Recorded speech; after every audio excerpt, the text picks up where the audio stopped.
My name is Nikki Marsh. Welcome to this second and final event of the And Hounds project. The And Hounds project is part of the AHRC Place programme. It's one of 9 projects that's part of that, and it examines the ways in which Pride has been used throughout kind of 2021 as a tool for what we're thinking of as local governments and policy making. And we're going to present here some findings and some discussions with some of our partners. I'm going to just start with the inevitable housekeeping things.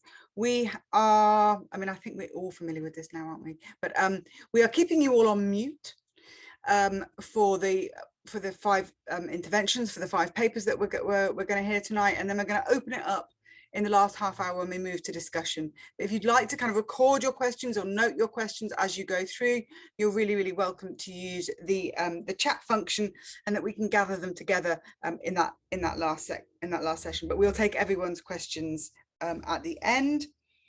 The other thing to note is that we're asking a question tonight. We're coming towards the end of this project now. We're in the kind of home run, and we're asking this question: what does Pride do? Which has been at the kind of core of what we do. And we kind of were interested in, especially for those of you who've been before or who have thought about these problems. Oh, can nobody hear me? Abigail can't hear me. Can anyone else hear me? I can hear you. Yeah. Yeah. Yeah. Sorry, Abigail. I'm gonna carry on. It is being recorded. I should have said that at the beginning. It's going to be recorded and it's going to be added to the SIAH YouTube channel. So if people have a problem with that, can they alert Anushka, maybe keep their cameras off if they're uncomfortable with that. We're asking this question: what does Pride do? And we're asking you to kind of share your thoughts on what Pride can do with us. So Anushka in a second is going to put a Menti into the chat that you can link into, and you can just answer that question: what does Pride do? Using 1 or up to 3 words at some point during the next hour and a half. And then as we conclude, as we kind of round up about 7 o'clock, we'll show you the results. And that will be a very simple way of doing a whole research project. Not really. We will say very clearly here that that isn't research data. That is just illustrative. We're not doing anything with it. We haven't got ergo permission for that kind of business. We have got an agenda to share. Joseph, do you want to put the agenda up? So we've got 5 papers of different lengths, different kinds of interventions during the evening from people who are coming at this question from really different places, from different kind of professional backgrounds. We're really interested in this mix. We've got policymakers, people from theatre and academics as well, and thanking them all in advance for this. The last session we had was really amazing, so it's a high bar, everyone. I'm going to kick off in a minute just by talking you through very briefly what the project is, what the context of the project is, before handing over to the speakers. And I'm going to be quite quick here because I think that lots of you might have already heard some of this.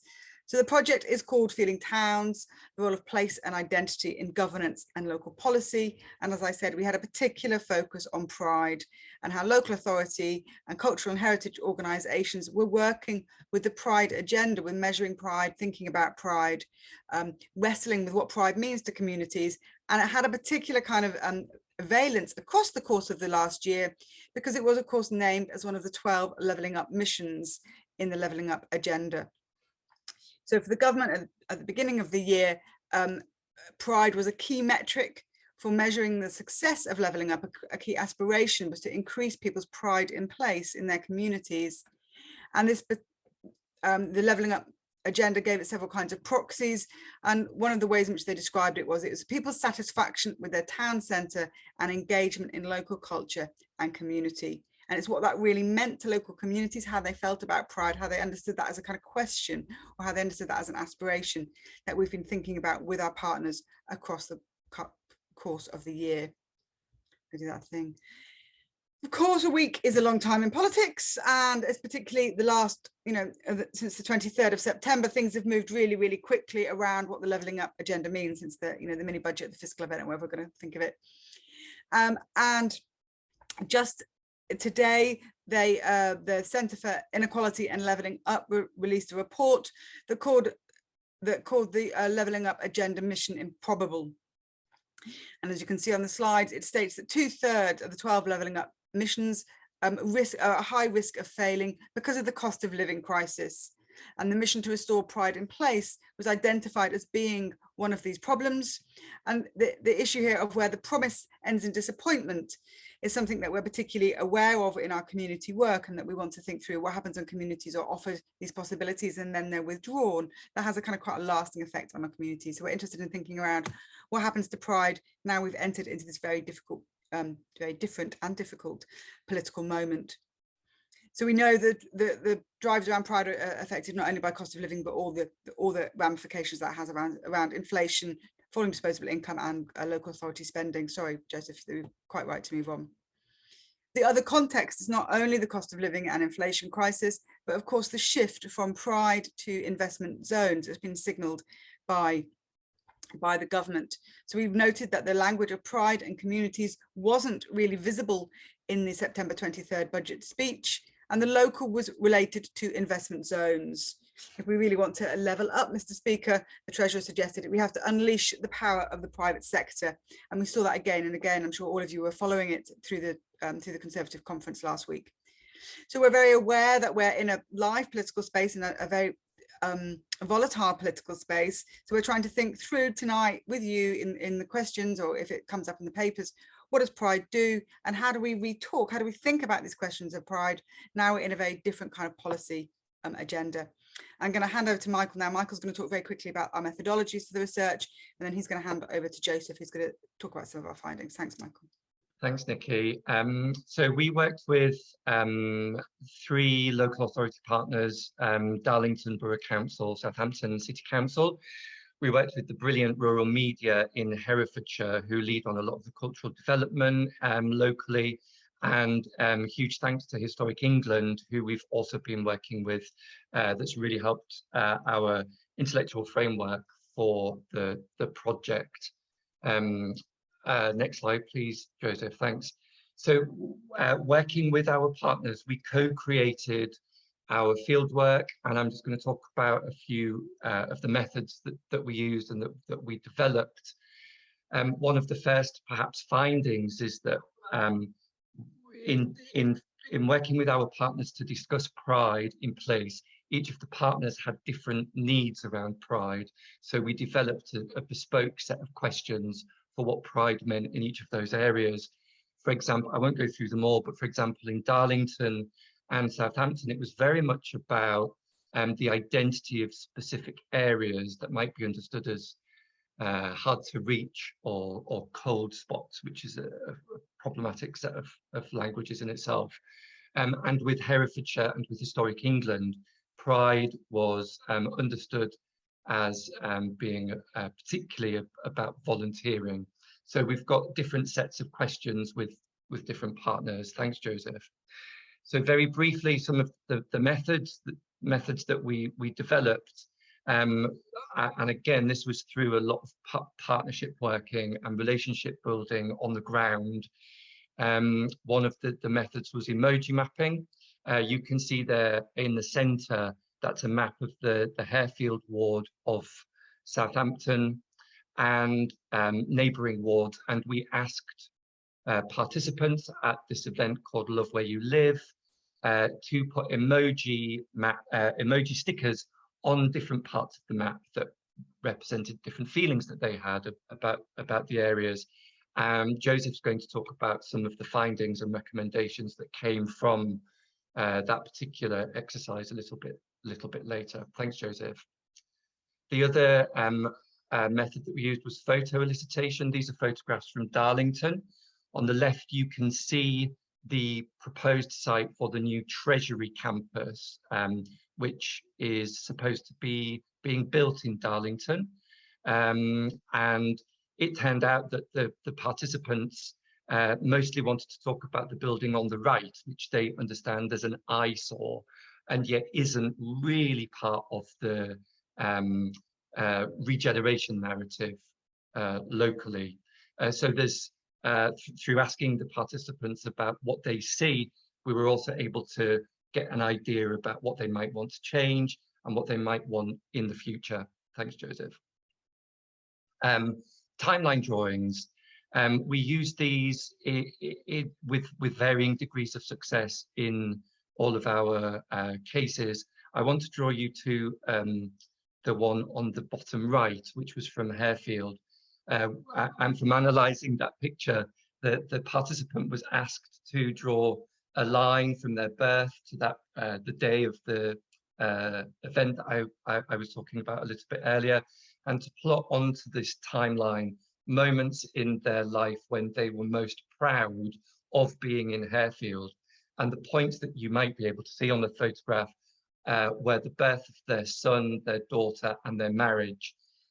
And that particular method reinforced other findings that we found from the Harefield community, where they understand pride as being family and friends, rather than pride narratives that developed in Darlington, for instance, that were more about heritage, or some of the other timeline drawings that you can see there that were made by young people in Herefordshire, where pride was very much around a green agenda and different understandings of connectivity and civic engagement. Thanks, Joseph. And the last method that we've experimented with is poetry workshops in each of the case studies. This started off through a partnership with the Ledbury Poetry Festival, who are based in Herefordshire. And poetry, we found, was an excellent way of engaging with partial or fragmented understandings. Sometimes it's difficult to put feelings about place into words. And through a playful engagement with language and place, we were able to tease out some of those fragmented understandings of place and belonging. Thanks, Joseph. Great, thanks for that, Michael. So I'm just going to go on to some of the findings from our areas. So demand for more open community spaces was a key finding from our fieldwork in Northgate and in Harefield. So residents in both places thought important the existence of community assets and found value and meaning in the memories associated with these buildings and spaces. It was as important that residents understood how changes in assets had occurred, such as the purchasing, selling off and demolition of properties, and that decisions about these assets needed to be clearly rationalised and communicated. There is a clear tension between residents feeling that assets are easily accessible, for example, a short walk down the road, and residents feeling ownership of these assets, that community spaces and buildings are, quote, for them. Many of our respondents thought green space is important to their feelings of local pride. Friends, families, and neighbours will often come together in parks and play areas. This chimes with recent national polling that identifies green space as the most common indicator of pride in place. More broadly, our fieldwork in Harefield and in Northgate found that people linked feelings of pride to their local community. Both areas have very few pubs, cafes, or social spaces in which to build and maintain relationships. North Lodge Park in Northgate and Bentley Green in Harefield were viewed as crucial to local well-being and community cohesion. Heritage narratives and histories were evident in Northgate, but they were less obvious in Harefield.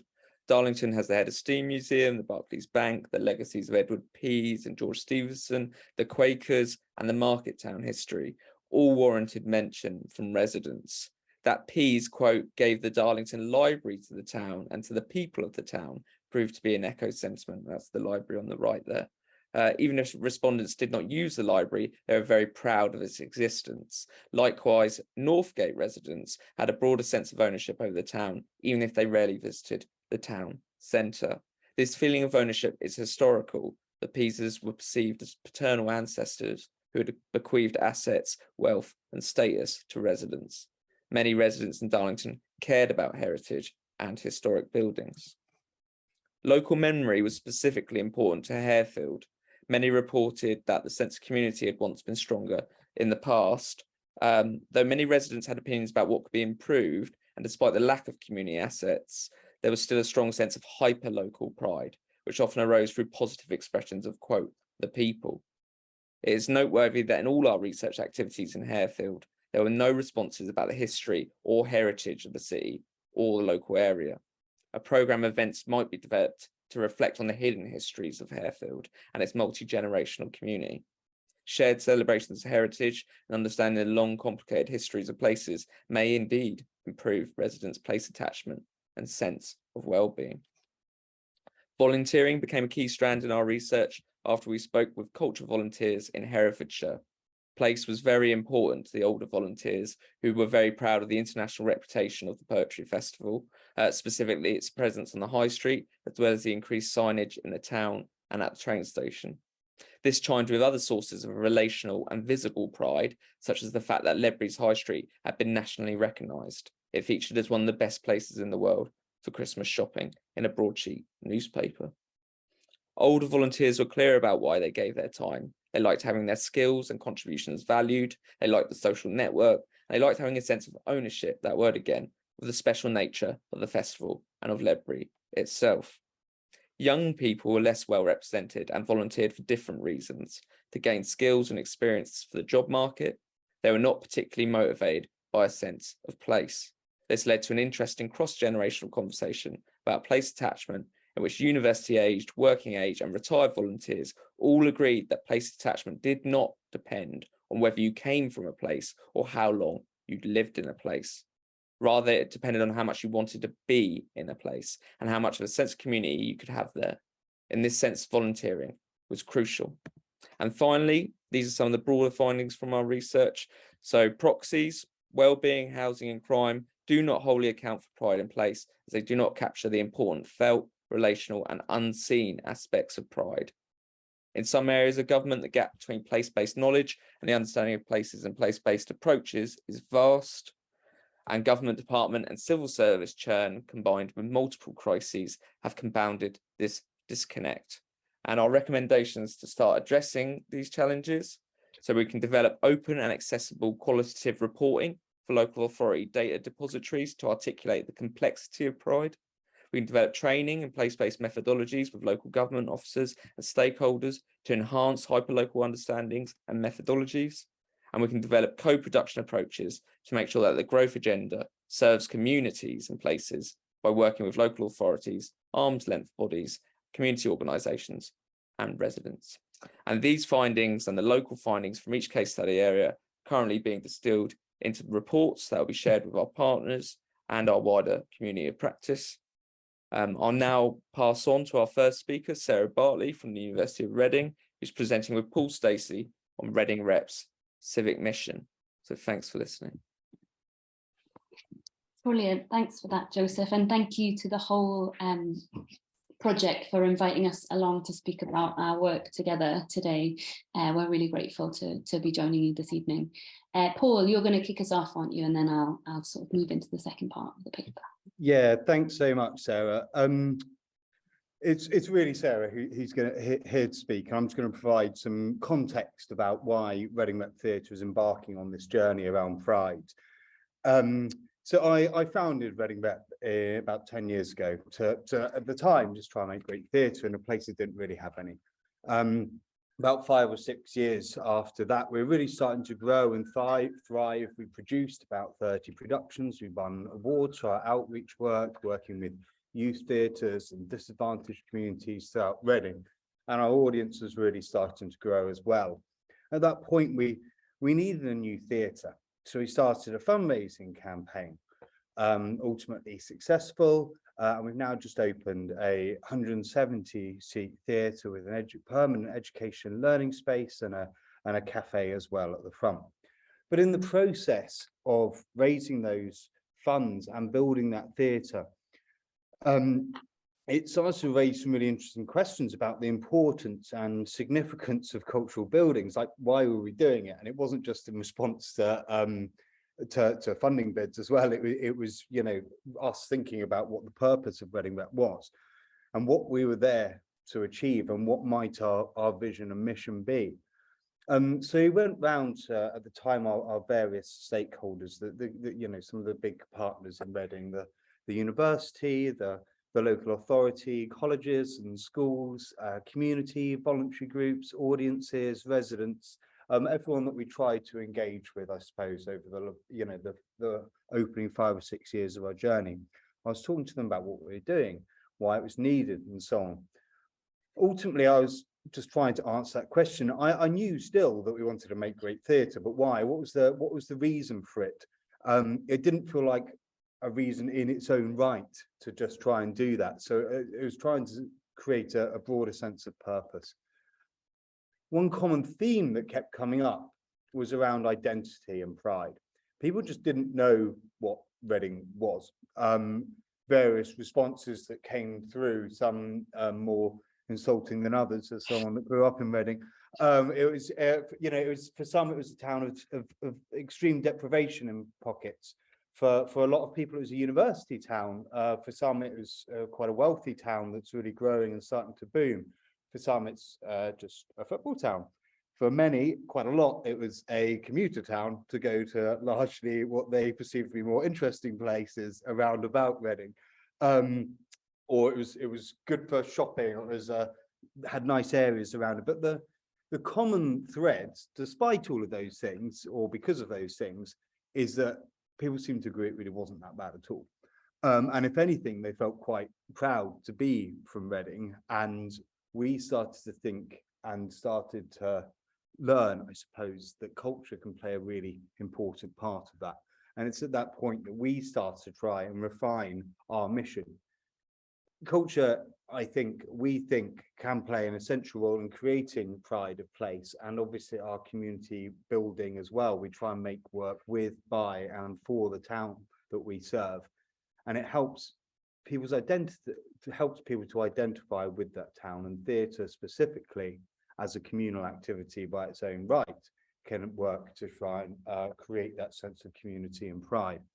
And so the idea became to try and put Reading on the national cultural map through the quality of our artistic output, we could in turn enhance pride of place. So it was at that point really that we approached the university as a long-standing partner of ours to help us begin that journey and really try and explore how we can track Reading Rep's ability to deliver against that long-term vision over the next decade and more, and try and prove, if we can, over that time, that we can actually make Reading a better place to live. And at that point, I'll hand over to Sarah, who will elaborate on that. Thanks so much. Thanks very much, Paul, for that contextualization of the work. Paul and Reading Rep as an organisation approached the university, and since September we've been working together to kind of explore the vision of the company to enhance civic pride in Reading. So that's both me and my colleague Sarah Byrne, who I notice is here this evening. Hi, Sarah. What we've been looking at is what does it mean in the practice and work of the theatre to enhance civic pride in Reading? How does it manifest in its work? And how might we propose ways to measure pride in the theatre's activity? So following on from Paul's introduction, I'm going to be responding to the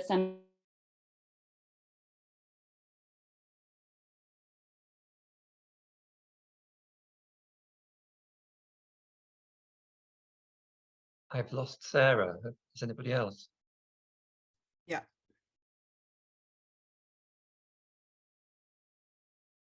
It's an exciting, enticing slide that we'll never see. Sarah, I think we might have lost you. I don't know if you want to.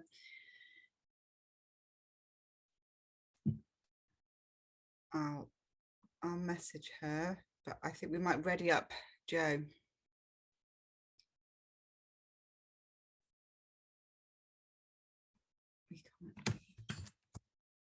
Sorry, everyone.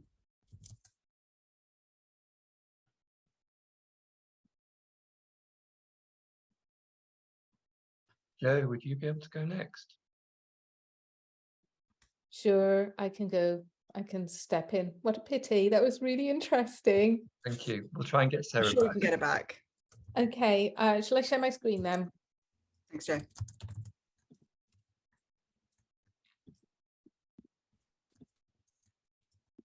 Okay, can you see that? Yep, beautiful. Okay. So in my contribution today, I want to offer a provocation by asking these two questions. Is it possible to have pride in place for something you can't see? And is pride in place good for you?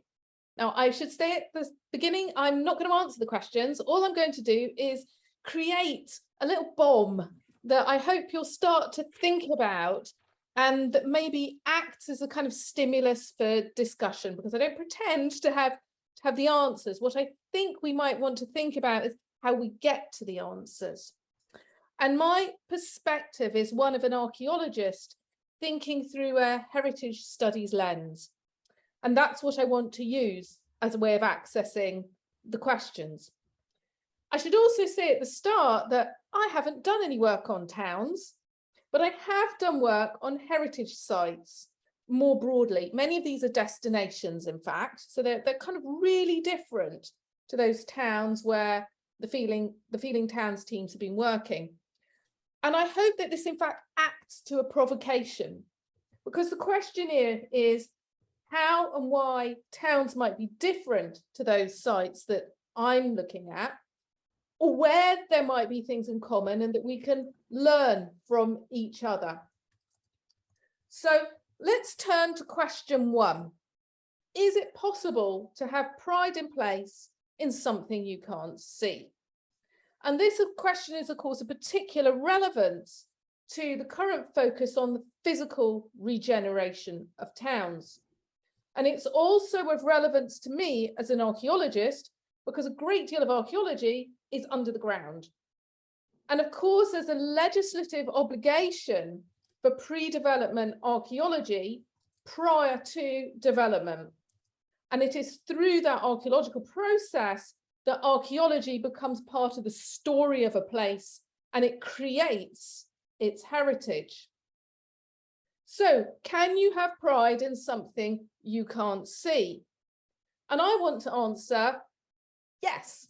Having said I'm not going to answer it, I will present that to you, because people take pride in their heritage and in their traditions and in being a person from a particular place. And this is, as people have suggested already, about a sense of belonging. But of course, if you can't see it, if it's not there anymore because it's been excavated or it's under the ground, you have to find a way of knowing that it exists or that it existed. So pride in this case is tied to cultural knowledge. It's about the construction of narrative. It's about how people articulate their connectedness to the past and what they do with it. And that's the critical part here, because you can know something and not do anything about it. But the pride, I think, emerges from the doing part. And this, of course, creates a pivotal role for cultural and heritage organisations. The question is how they should act. And we know relatively little about the construction of cultural knowledge and how it's deployed. So here my answer to the question really is that we need to explore how knowledge of place is created and what people choose to do with it. And people don't necessarily articulate knowledge of heritage or do anything with it, even when they're surrounded by it. And this is where I want to take you into some of that work on the sites. Because in work that I did at heritage sites, which are very heritagey, very destination-y, very sitey, okay, where people are definitely surrounded by heritage, like at Stansted Park, which is outside Portsmouth, which is a very mixed demographic in its visitor base and it's free to go, you get some really interesting responses. Participant observation and interviews that I did at that site shows that people come primarily for the cafe and the garden centre, and visitor recognition of being in a heritage environment was much lower than in some other sites that I went to. So as an example, they say, I'd like to help you, but I haven't been to any historic places recently. And there they are. They've just walked into a walled garden. I'm interviewing them. They've walked around a massive stately home. So what am I to make of that response? Did they not see it? They saw it. How did they recognize it? Is it because they took it for granted? Is it because they somehow blanked it out because they were just more interested in the cup of tea? Is it because they weren't interested? Or is it simply they chose not to do anything with the knowledge? So there's some quite interesting questions that arise out of this response and the location in which it emerged. And I also did some work around well-being at this site. So I asked people around a range of different aspects of their well-being, including hedonic well-being and eudaimonic well-being. Hedonic well-being is about pleasure. It's about, having an ice cream, having a cup of tea, smelling the roses. Eudaimonic well-being is more reflective kind of well-being. It's a sort of deeper notion of well-being, which is about your place in the world. It's about your relationship to history. It's about learning around you. We know that both of these are important for people's well-being in the whole. And both hedonic and eudaimonic measures of well-being were lower at Stansted Park than in other sites where people more overtly referred to the heritaginess of the place in their response. So this suggests that the sheer notion of being at a heritage site creates value. It's not just about the place. It's not just about being there, but it is about knowledge and narrative.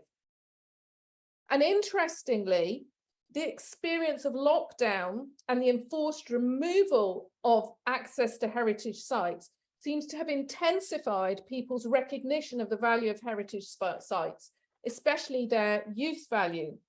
And I think this casts unique light on some of the essential characteristics and potentials of heritage more broadly. So again, I did work at another very heritagey destination site, that's Corfe Castle. Loads of people go there with their kids on holiday. It's a place you go to have fun and to enjoy and be with your family. And what do I get from this visit? I get lockdown made me realize just how important these national treasures are to our well-being. Many responses of which this is one that are in a similar kind of vein. And of course, this can be read as an expression of pride. It's a national treasure.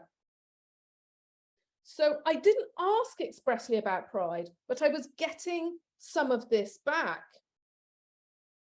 Now, clearly, this is a very different context to towns. But as I say, it does raise questions around people's experience and where pride comes from. I think it was interesting to hear what you had to say just now, Joseph, about it wasn't about whether you lived there or not. You can visit Corfe Castle, you go there for a few hours, but you may feel an experience of pride from being there. It may not be the same pride as somewhere that you live. Maybe you wouldn't describe where you live as a national treasure. But again, this is kind of fragmenting the notion of pride, and it asks us to think about this in terms of duration and temporality and space, and what the differences are between these different kinds of conceptions of pride in relation to place. Now, my second question, if you remember, was, is pride in place good for you? And by you, I want to mean both you as a singular and you in the plural. In other words, is someone's pride in place good for them as an individual? And is their pride in place good for a wider community in which they live? If we translate good for you as personal well-being and give it a very, very broad definition, as in this kind of New Economics Foundation definition, which appears many, many places, our instinctive answer again might be yes. But actually, we have very little data on the relationship between pride in place and well-being. And this is such a broad definition, it's incredibly slippery.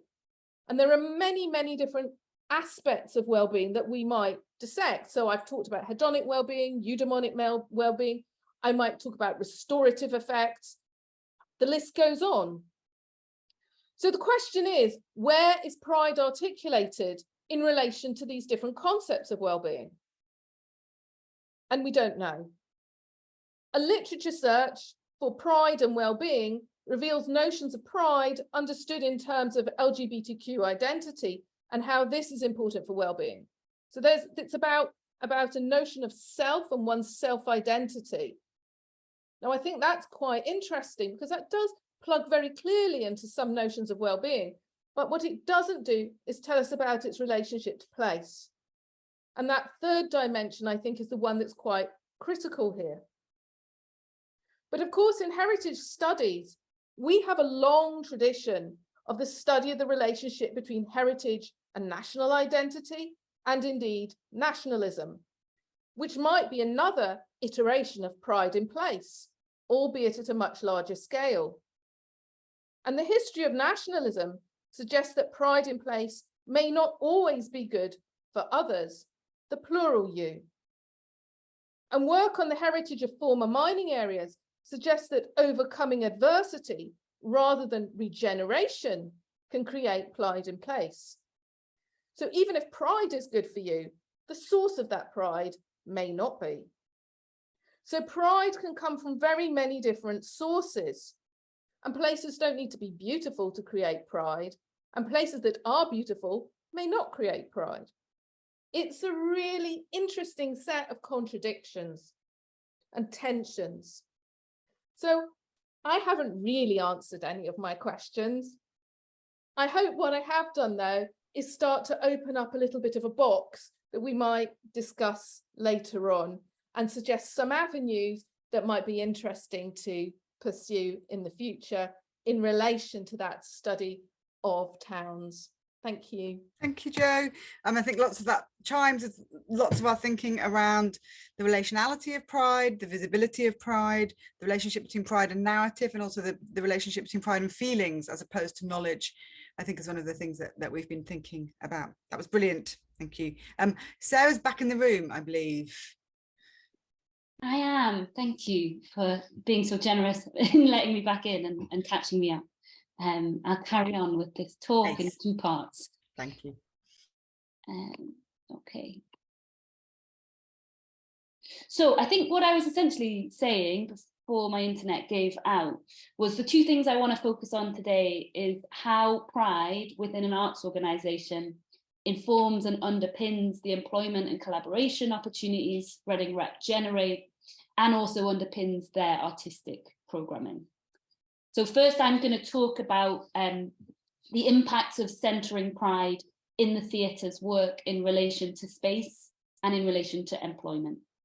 So as Paul said, Reading Rep have existed for over a decade, but significantly, they moved into their first purposely renovated theatre building in 2021. And to give a bit of context on Reading, there are several theatre spaces in Reading, but none of the other theatre buildings are producing houses. That's to say, Reading Rep are the only theatre building that commissions new work specifically for audiences in Reading. There are also a number of theatre companies who are not building based who make work for different spaces and sites in the town.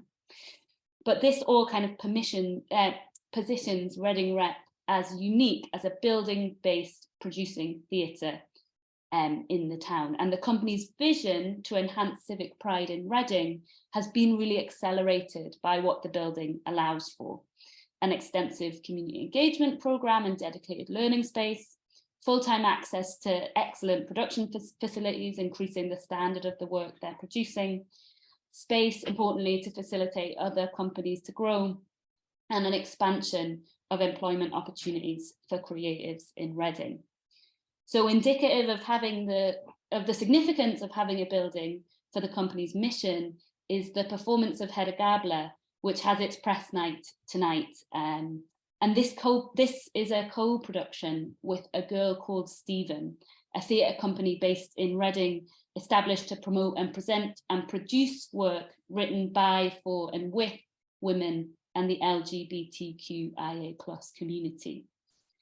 In its co-commissioned work, Reading Rep is able to support the wider cultural ecology within the town and use its position as a building to champion and collaborate with less established companies.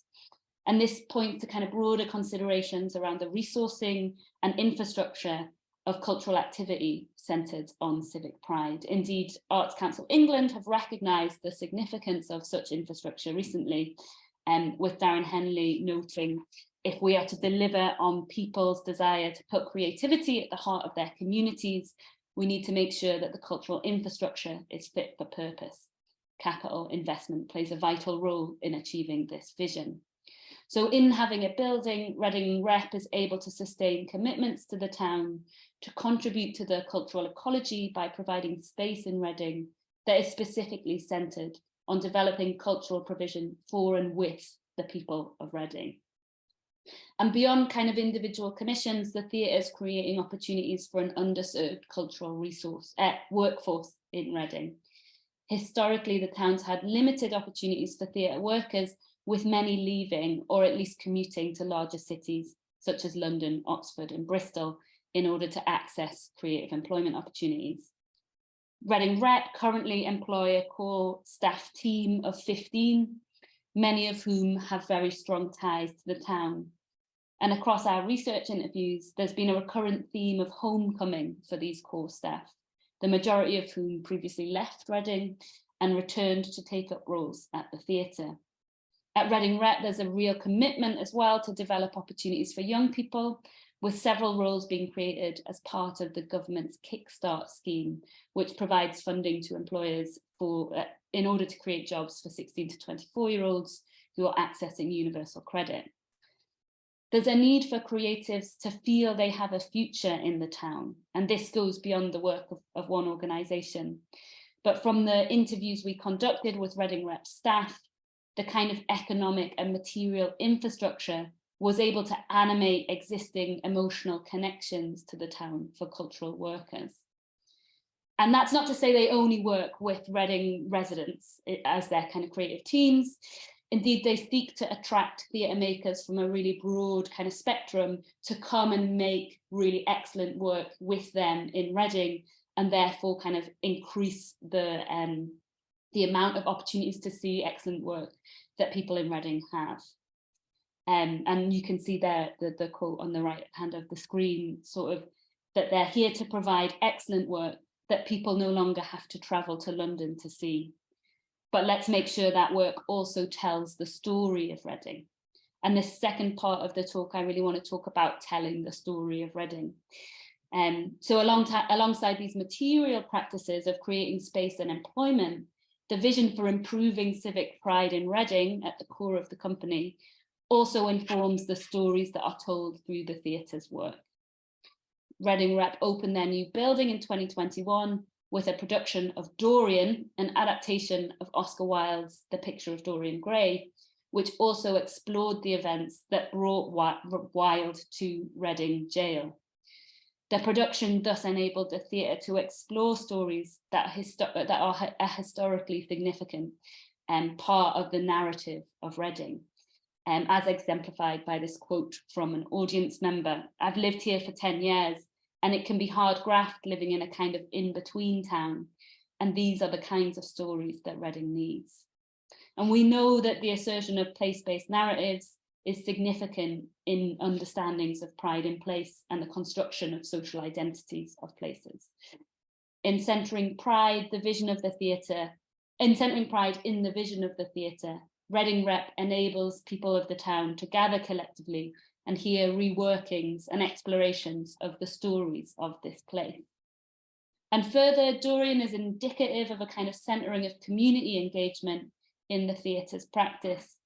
The production was accompanied by a participation project called Made in Reading, which explored Reading's cultural heritage and history, as well as challenging new and emerging artists to celebrate their home by inspiring them to create work for the future. The theatre collaborated with 10 local primary schools, Reading College, and several community adult groups as part of this Made in Reading project. So the foregrounding of civic pride in Reading Rep's vision informs the artistic programme and its layered engagement with the town, enabling a diverse reflection on Reading and its stories. So to finish, what does Pride do when it's centred in a single arts organisation?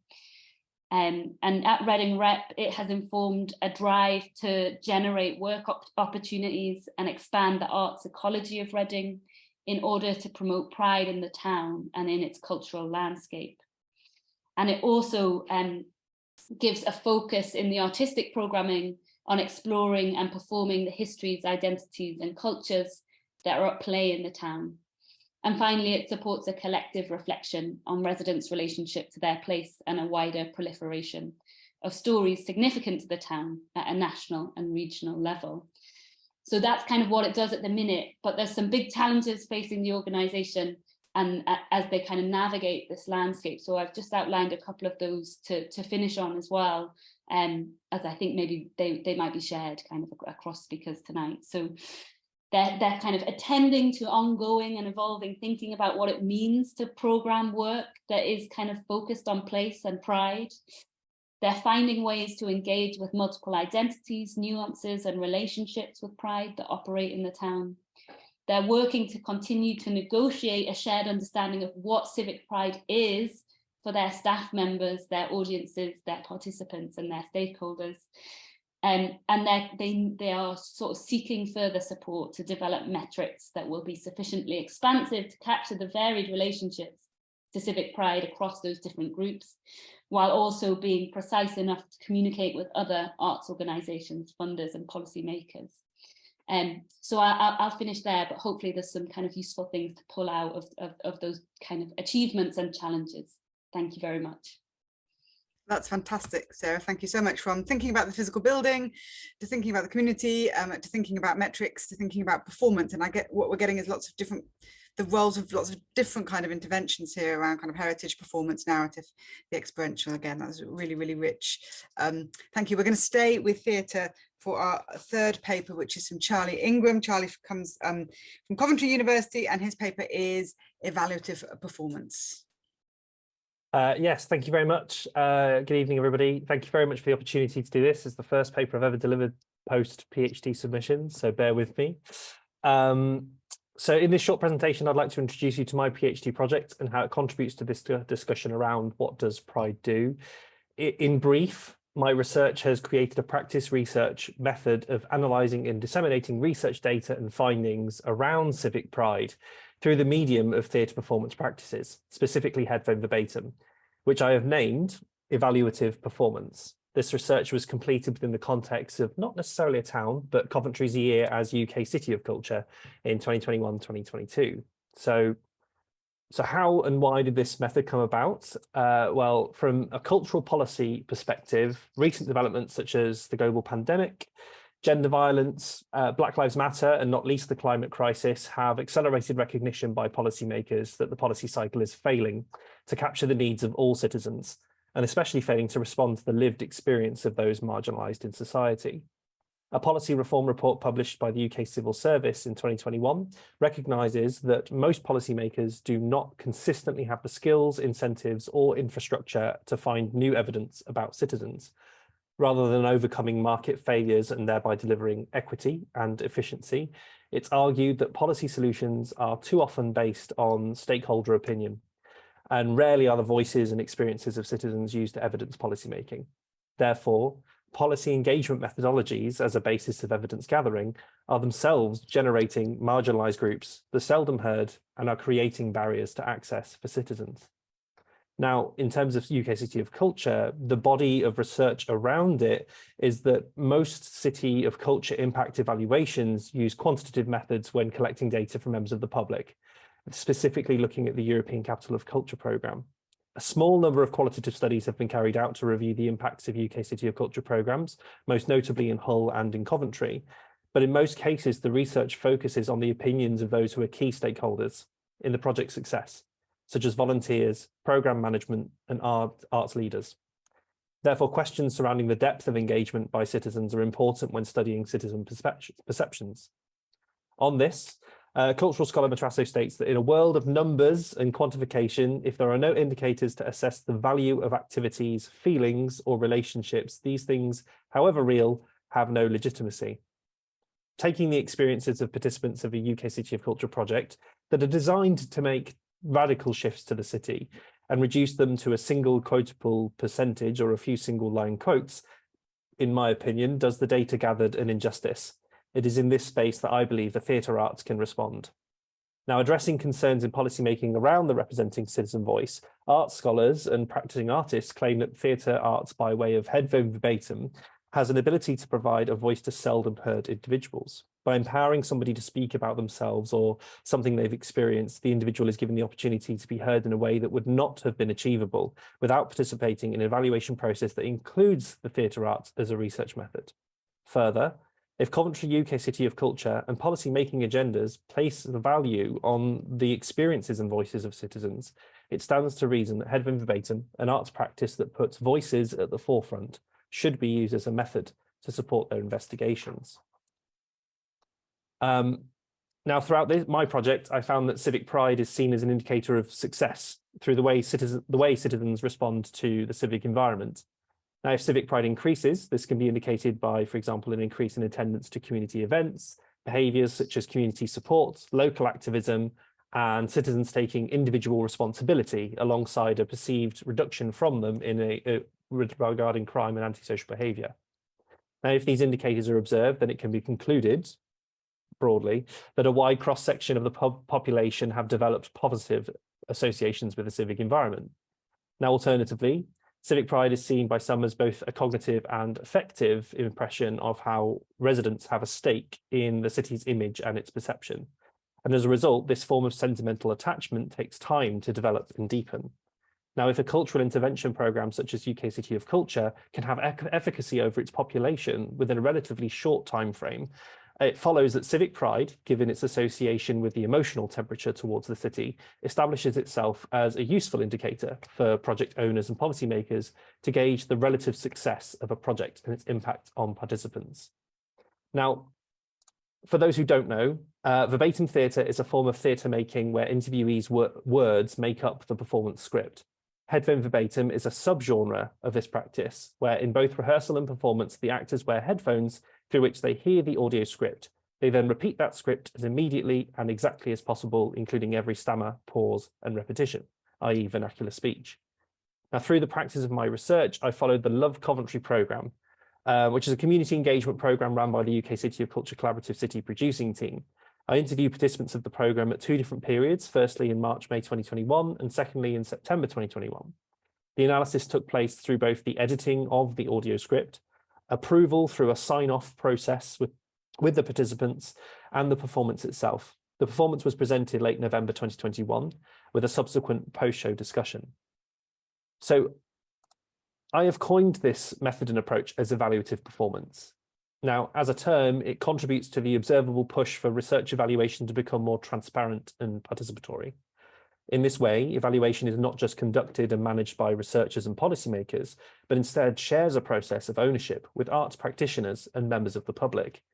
Evaluative performance is also a valuable way for evaluation as a necessary process of assessment to be more accessible to the wider public, primarily by directly involving the participants and the audiences in a way that gives them a stake in the evaluation process.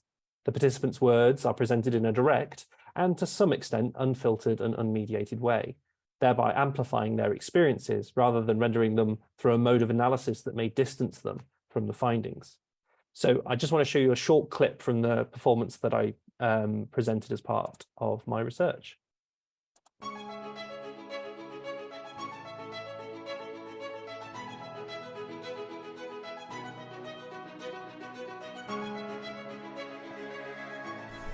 Has City of Culture had an impact on your local community since we last spoke? It just feels like a completely different city to me.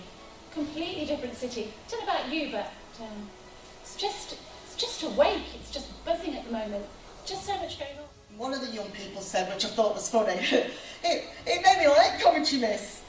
I was like, well, I'm glad about that.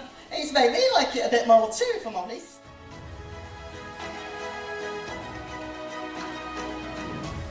Has City of Culture shifted anything about your connection with the city?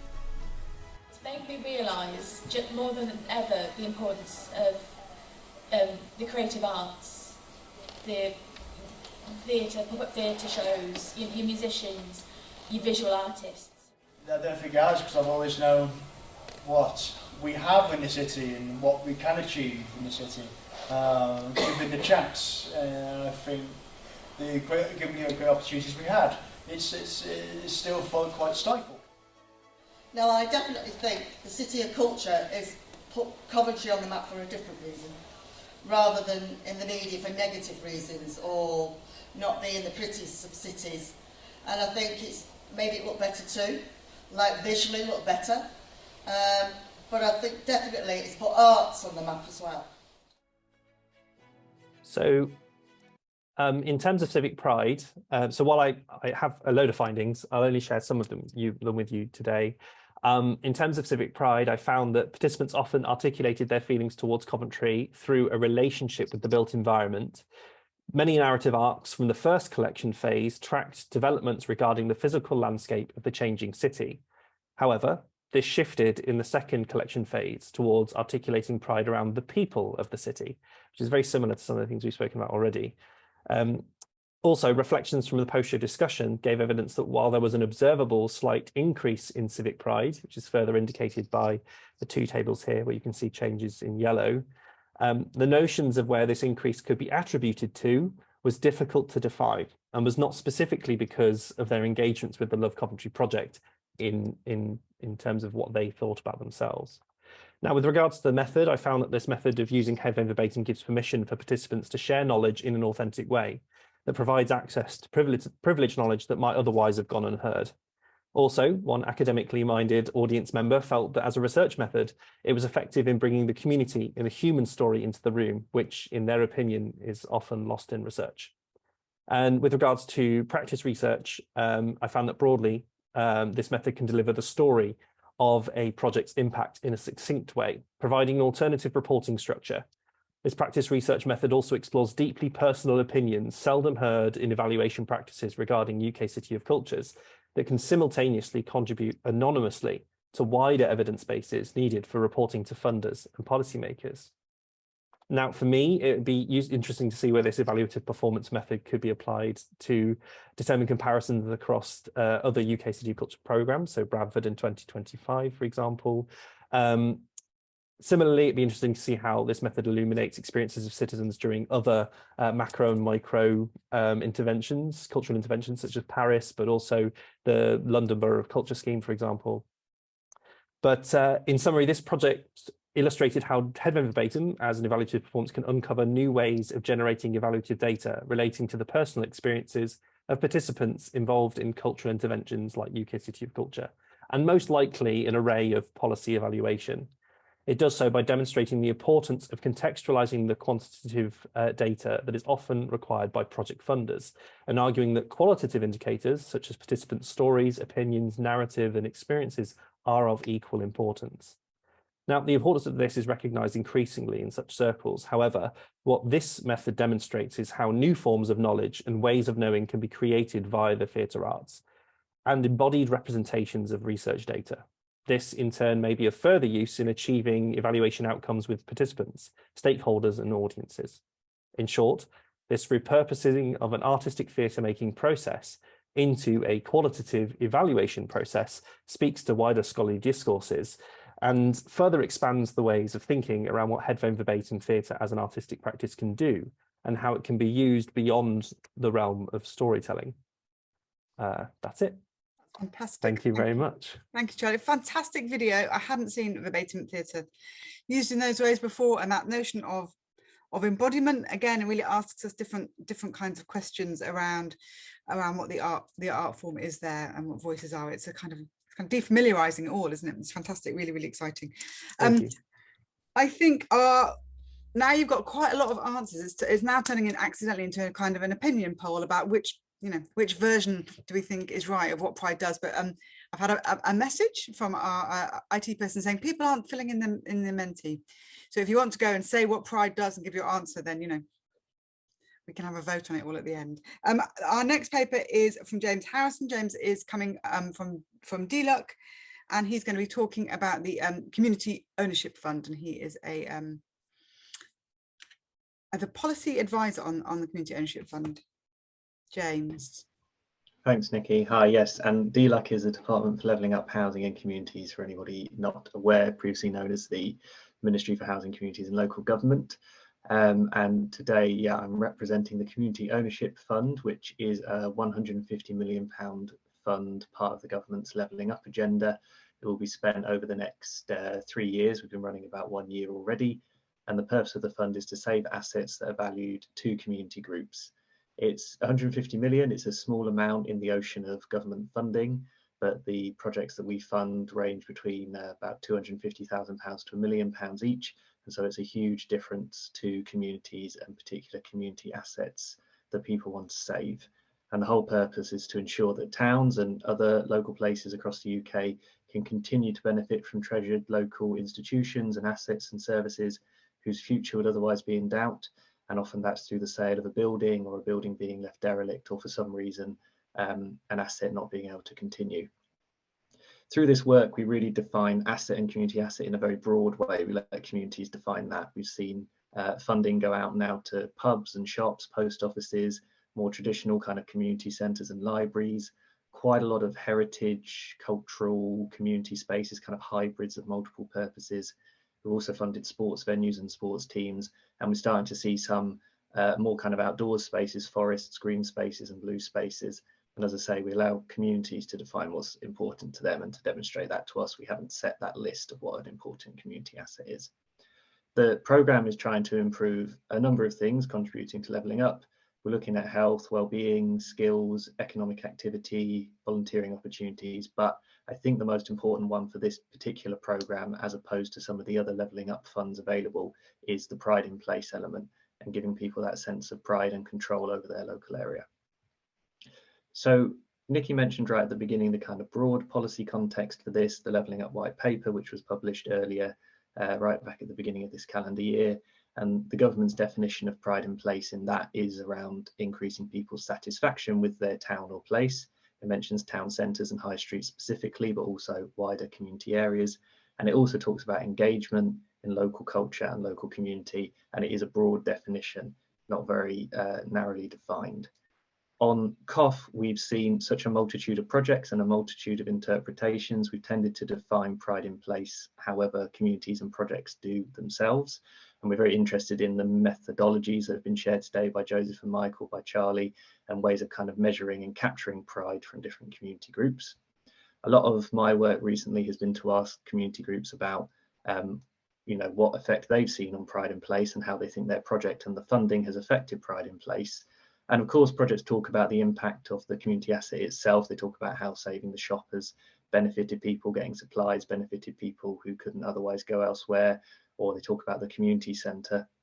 And those things really differ, I think, a lot depending on the asset type and where it's being funded, the type of community that's receiving the funding. But I've got quite interested in the kind of other side of that, which is the process of saving the asset and how that leads to pride in itself. And I think it's this process that's been touched on by a few speakers already today that might give us something common around the idea of pride between all the different asset types, communities, towns and communities that we've talked about and that the Community Ownership Fund awards funding to. And perhaps it's another twist on Sarah's question around, can you have pride for something you can't see? And this question, can you have pride for something that isn't the community asset, but the process of saving it and the people and the relationships that are involved in that process? It's quite unusual for government funds, I think, to go directly to community groups in this way with no intermediary. And the effect of doing this, of giving money directly to community groups, is that they have the opportunity to lead on the process. And so I've been quite interested in measuring that. What's the effect of the process and how important is that for local pride? So from kind of early evidence, early conversations from people I've spoken to, the people who are leading projects to save community assets and more importantly, probably the communities that they've engaged in as part of that process, what do they say the pride do? What do they say the process does? And there are a few things I wanted to capture, a few key insights from people. One, which I think is key, is a sense of agency and local community power. Everybody I've spoken to and all the projects we've funded have felt empowered and more confident by the process of doing something to save something treasured in the local area. They also go on to talk about a kind of emotional connection to something and how that emotional connection builds from the beginning of the process, when they might have been thinking quite a lot about bricks and mortar and practical considerations, to something that takes on much greater meaning over time. I think that links to the kind of narrative building that Nikki and Sarah mentioned, and also the idea of the sentimental attachment that Charlie covered in the last presentation. We also see people creating a deeper, shared and maybe changing sense of pride and sense of purpose, which I thought Paul and Sarah mentioned in their presentations around the idea of the rep theatre, how its concept and purpose in the local area developed and changed along the way. And I think a lot of the projects we fund go on a journey where before coming to us for funding, it's maybe been 2 or 3 years of developing what this project is going to be. And for another 5 years, it's going to keep changing afterwards as well. And we also see people's kind of bonding capital, people's local trust building between neighbours and community groups. And it's very common, I think it happens in all our projects, that networks broaden and go wider as they go through the process of saving an asset, often in ways that might have been unexpected. People often start off with a definition of who their community is and actually find by the end that their community has attracted the interest of a lot of other people who become part of a wider community. And then I think maybe most importantly, the process demonstrates that local places have a future and that decline can be reversed in difficult times. It gives people confidence that the public and civic sphere can rebound, and can rebound really just at the hands of ordinary people and ordinary communities. So that's all I'll say. I'll be very happy to take questions later. Fantastic. Thank you, Jack. And that notion of process, because one of the things when we think about this thing called pride that we struggle with the whole time is how do you represent what it does and how do you aggregate what it does, or as Joseph was saying, how do you model through time? So the idea that we're just measuring the processes rather than the outcomes, I think is really, really interesting, and that there's lots in that we can learn from. I'm going to hand over to our last speaker of the evening, is Jack Shaw from the Bennett Institute, and he's going to speak on pride and policy. And again, if you have any questions, you can start racking them up in the chat for us, and then we can go straight into those at the end. But thanks, James, and welcome, Jack. Thanks, Nikki. Good to be here. I've only got 5 minutes, so I'm going to stick to the brief. There's lots of really interesting points that have been made today, and it's good to see that lots of our work at the Bennett is kind of reflected in that. So thinking of pride through the lens of policy at the moment. So the first point is that I think one of the benefits of the Levelling Up white paper, as a response to the widespread feelings that parts of the country have been locked out of the circuits of growth, is that it's reignited alternative models, conversations about alternative models for growth. And I think these broader conceptions have created space for concepts like pride and well-being and similar policy domains. So that's a positive step at least. And in recent weeks, as we all know, there's been a kind of retrenchment of some of that.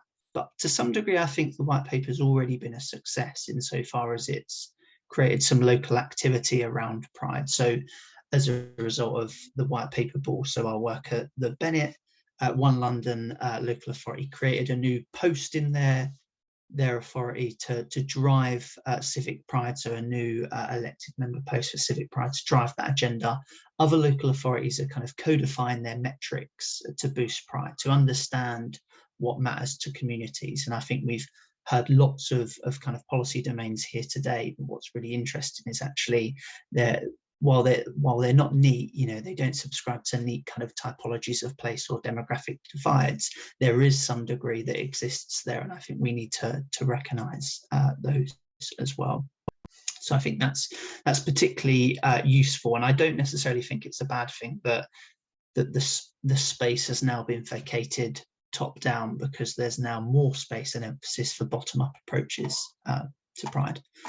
My second observation is to ask, and I think this is perhaps an implicit theme in some of the conversations that have already been had, but to ask whether what is necessary to boost pride is sufficient, and to deal with the kind of necessary point first. So in our report at the Bennett, we found, as I say, lots of the ingredients that have been outlined today. So I think Joseph mentioned community spaces in Harefield. There was local history and heritage mentioned in Darlington. All of these kind of good things.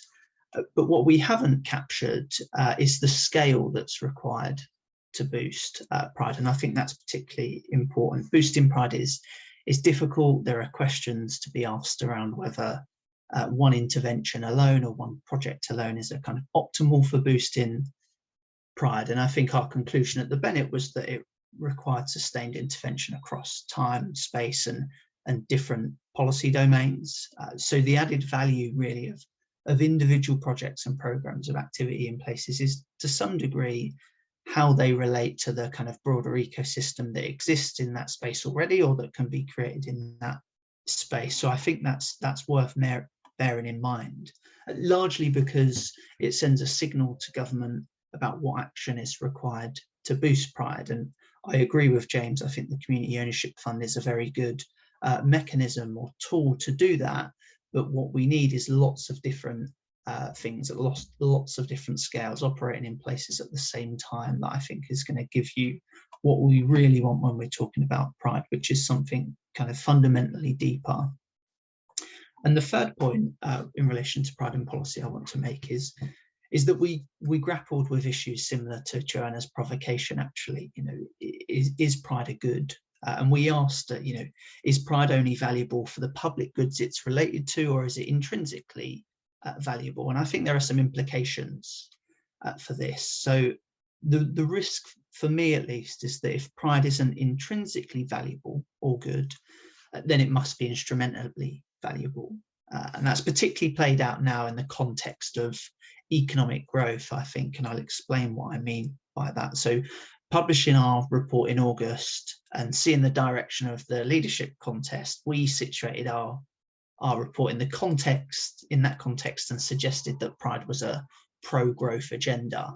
And it's very different to how lots of you have described pride today. I think that's quite clearly borne out in the evidence. In my mind, there's a strong relationship with pride and social capital, participation, well-being, and so on. So our focus really was on that kind of instrumental value. And I think that's right to some degree. We should encourage policymakers to recognise that pride can boost economic growth. But I think one reflection from what has been said today and what I've heard today is that at the same time, we need to be quite cautious of, and to some degree resistant to, the suggestion that pride is only kind of exists in its instrumentalism. And the reason I say that is because I think the risk is in asking, going back to that initial question, in asking what does pride do, there is a risk that policymakers will expect something close to a financial return, or, you know, an expectation that pride will deliver something for them. And I think that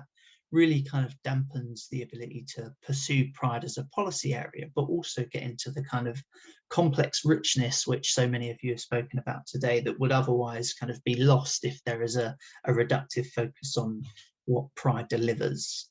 And I'll stop there.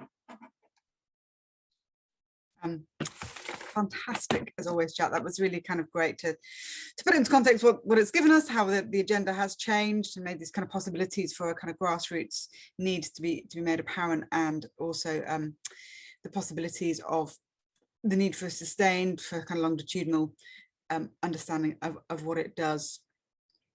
There's a so other people are agreeing with you in the chat, so I'm going to open it up to the questions. We've got kind of just about 15 minutes for questions, which at the end of the day, at the end of a Thursday, probably about right. So people want to put the cameras on or wave their hands. You're unmuted now. Everyone can go wild. And I will go through there's some questions in the chat which I can ask. So Giles asks, I think this is a question for us team. Is there the intention to produce some metrics or toolkit on pride in place through this programme? We realise this is going to be attempted that can be utilised by local authorities to better inform policy around place regeneration and interventions. Yes, is the short answer. I can see Andy out of the corner of my eye, who we're working with on Historic England. So Historic England are doing some of their own research, which would be very useful for us as a kind of context around particularly the high street action zones and what they do, and for pride in place, what they do for sense of place. And we are working to develop a set of toolkit for how to produce a kind of qualitative case studies of pride, because what we're really interested in is how you can't generalize this. One community, even within a single town, one community will value very different things to another community. So those interventions need to be able to understand what are the levers for pride there. Issues around labour histories, issues around connectivity, issues around families, issues around the private are all really important there. So we are trying to develop a a set of toolkits, and I think we're not quite sure what kinds of metrics they will produce, because as we've all been saying, we've got there's a rich host of proxies for Pride, of what Pride might do, and they're very, very useful, but getting down to actually measuring Pride itself is very complicated. And one of the things that we've come up against, actually, which hasn't been talked about, which I'd be interested to know what people think about, is the difference in kind of public and private Pride. Lots of the conversation assumes that we are in the public realm, and that is a public phenomena. Was actually in our field work, actually people talk about the private, they talk about the familial. I mean, Michael mentioned that, and the conversations around policymakers and Pride and what people identify with Pride, maybe there might be a gap there. And I wonder if anyone else has found that in their research. But also, other questions are very welcome. But Charlie or Jack, if anyone wants to take that first, that might be an interesting way to start. Jack, you go ahead. So on metrics. Yeah. Yeah, I mean, I sympathise with the point you make about the qualitative nature of measuring it. I think it's a challenge. We broadly fell down on that sword as well, but I think from the context, going back to the 5 minutes that I've just spoken, in the context of policy, I think policy makers in particular really struggle to grapple with the qualitative, and they want something quantitative because they want to be able to compare, and it renders comparison impossible, doesn't it, to some degree. So I think there is a need for us to kind of recognize that we might not necessarily get the kind of purity of what we believe to be Pride, but at the same time is something that is more user-friendly for policymakers to some degree. And I think there is a balance to be struck there, and it's about to what degree we want to lose some of the richness and that it can be used. Thanks. It comes back to this question about instrumentalism, the pros and cons of kind of instrumentalism there, and what do we need it for. There's a question about the relationship. I don't know if anyone, Charlie, did you want to come in on that as well? Just a little bit, if that's okay. Yeah. I find it really interesting because we're talking about instrumentalism and all of those kinds of things, but I found that there's a difference between sort of the idea of making interventions by, policy making, for example, UK City of Culture, and how for some individuals, when I interviewed them, their sort of manifestations of pride and how they felt about the city as a result hadn't changed despite the things that they were involved in, because I spoke to participants who had been intervened with on projects. And you sort of saw a little bit in the video where he sort of said, well, no, City of Culture has done nothing to change the way I feel about the city, because I've always felt this way and I will always feel this way. I will always be proud of the city. And he had this wonderful phrase that isn't in it, but it's Coventry has more talented people per capita than anywhere else in the world. And I thought that was a really, that's the most proud I've sort of heard anybody be of that. But I find it very interesting that even though these intervention points are happening, where we are trying to boost pride, bolster pride, whatever or restore pride, they're very different things. But I am noticing that even though sometimes these things are done, it depends on how it's done, because then you might find that sort of result will be different depending on individual experience.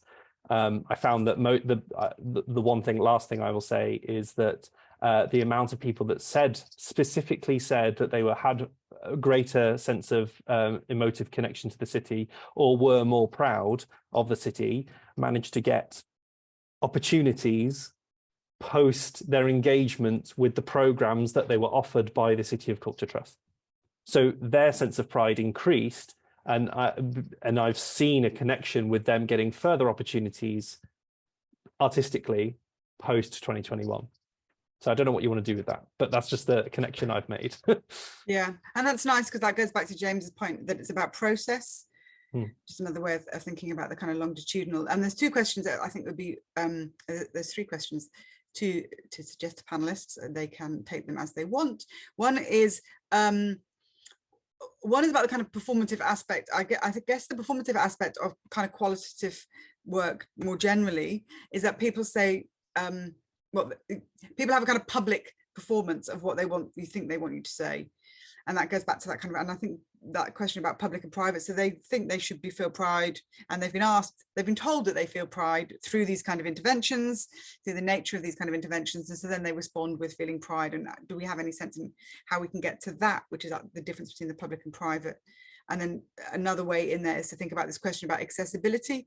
Again, if we're associating pride with public interventions, then how do we think about accessibility to get there? I mean, to get to the walled garden, to get into the theatre, to be part of these activities. And I think that goes, one of the things that we're finding is how do we think about pride for communities who have very little community engagement at all? These hard to reach communities that we've been working with, they seem to be the communities that most need pride, according to the kind of things that we're suggesting that pride does. But actually none of these will work. That's a very difficult question, but if anyone had any thoughts on how they think about that, that'd be really helpful, I think. I guess I have a sort of initial response to that question around, because I know that I really emphasised the significance of the building in the sort of Reading Rep case study, and it is really significant, but then how do people get to that building, and who's accessing that building, and what limitations does having a building sort of present? So I guess, yeah, what that theatre is doing is very much, they run a programme of engagement activities and artistic practice in the building, but then they also take that programme around Reading, because I don't know how familiar people are with Reading, but the transport system is terrible there, really under-resourced and overstretched, and really kind of excludes areas of the town from accessing things that are happening within the kind of centre. So I think it's about protecting spaces that we have, but also ensuring that those spaces don't then become closed off, but there's a sort of movement or a fluidity around different sites. And sorry, Joanna, were you going to come in there as well? So I just wanted to really ask a question about whether you can feel pride in almost anything. So the question there is where I entirely agree with that accessibility is a really important question. But the issue is accessibility to what? And that has to be a question about community engagement again, because we can't privilege, I think, particular kinds of access without asking people what they want to be accessible. What would you like to see? What would you like to do? I mean, just going back to that very different experience that I had, there was a woman that I met who told me that she had, during lockdown, she had decided she was going to lose weight. And the motivation she had for this was she wanted to walk up to the top of Corfe Castle. And she knew once she could do that, she had achieved something. She had created that accessibility that she couldn't do because she was previously unable to do it. Now, of course, Corfe Castle didn't change its accessibility. It is deeply inaccessible to a lot of people. But it was about what she wanted. And she could have wanted to go anywhere. It just so happened that it was there. What if she had wanted to go to her park? What if she had wanted to go to a fish and chip shop and she couldn't get in there? I mean, all of the things that, you know, people have access difficulties. So I think that really this is a question about what do communities want? What do individual people want? And how can we then facilitate that? But also, how does a notion of pride relate, I think, to a notion of, I won't say reality, because I think that's not the right word actually here, but how does it relate to how people perceive what is important to them in their communities? So this isn't about what do people lack. This is about what do people have that they can feel pride in and that they can access. I'm not sure if that really answers any kind of question again, but I think that there are important questions here around about actually understanding local need before we assume what people might want. And quickly as well, if I can add on the kind of process point, it's about how accessible and how open is that process of creating or furthering a community asset. And I think very often there's essentially a community elite created, if you like, who who will drive that forward and will probably get a lot of the benefits of the procedural stuff. But how representative is that elite of the wider community, and it's a community that will access the asset? And also a question for us is, to what extent do funding programs like ones from government actually further that problem and put funding in the hands of a similar, quite small subset of people rather than a very broad, wider subset of people who might define pride and might define the asset in a different way? And I think, I mean, and Helen has put this, there's a phrase about it, it's a shame there can't be more pride, and Helen's kind of question at the end is, what's the relationship between shame and pride? Because one of the things that's coming out is in different ways when we're talking about visibility, and certainly we found pride is often relational. You feel pride in, you know, we've put Coventry on the map, we can be seen, we can be evident, and so there's this kind of weird comparative aspect to pride. You know, within one place, they're looking at other places within their city and thinking the city of culture is not for us, for example, and they feel negative about the city of culture rather than positive. So it seems like boosting pride in one place might actually have knock-on effects if we think about its relationality, about being exclusion. It's more than just simply, it's not neutral as an act for communities as well. I think that's a complicated thing to struggle with. Sorry, I think it's also about the way that it's delivered as well. So in terms of these programs, they're almost inevitably delivered via a delivery vehicle that is outside of sort of UK government and or local government intervention. It's advisory, but it's not necessarily solely done via local government. For example, the local government in Coventry created a 10-year cultural strategy that said UK City of Culture would be the icing on the cake to it. But when it came to actually delivering City of Culture, an external company was created and employed, and then it became its own self-entity that created its own agenda in terms of what it wanted to be. And it's interesting as well to see that things like the bid stage, which was created by residents of the city, was then ignored and changed and switched and sort of amalgamated from that process when it actually came to the delivery of the City of Culture year. So and again, there was a huge amount of fraction there. And so I think it's very much about how the sensitivity around who delivers it, who's in control of those interventions, who's, you know, those delivery vehicles. Are they from, for and by local people? And if they're not, are the local people being listened to in the process? Is it the thing that they want? Is it the thing that also will be good for them? Yeah, sorry, just went on a little rant there. No problem, that's fantastic. Andy's got a question about comparative qualitative analysis, if anyone's tried that. I'm not going to end with that, Andy. But if anyone has and wants to talk to Andy about that, get in touch with us and Towns. We've got a plug at the end and we can put you in contact with Andy because we have got these amazing skills in the room. It's 7:01 and I want to see the Menti. And I think Anushka can do that. Can you show us the word cloud? Because then we can solve this problem of what pride does, which is a very satisfying thing to do on a Thursday night. Anushka, can you do it? Oh, Joseph, can you do it? Sorry.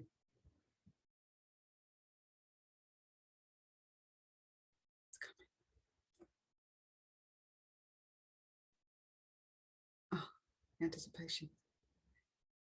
While we're waiting, I'm going to say thank you very much to James and to Charlie and to Jack and to Sarah and to Paul, who's now gone to do his work, for giving up your time again this evening. It's been a kind of fantastic project and we are going to carry on with these conversations in one way or another. So please do keep in touch, and that's what it does. There we are. That's a lovely way to finish. It's belonging, connects. We can have connects twice there, can't we? Fantastic. I'm going to leave you with that. I think that's a pleasing way to end. Thank you all, really, very, very much. Thanks, everyone. Thank you. Thanks all. Thank you. Thank you. Good night.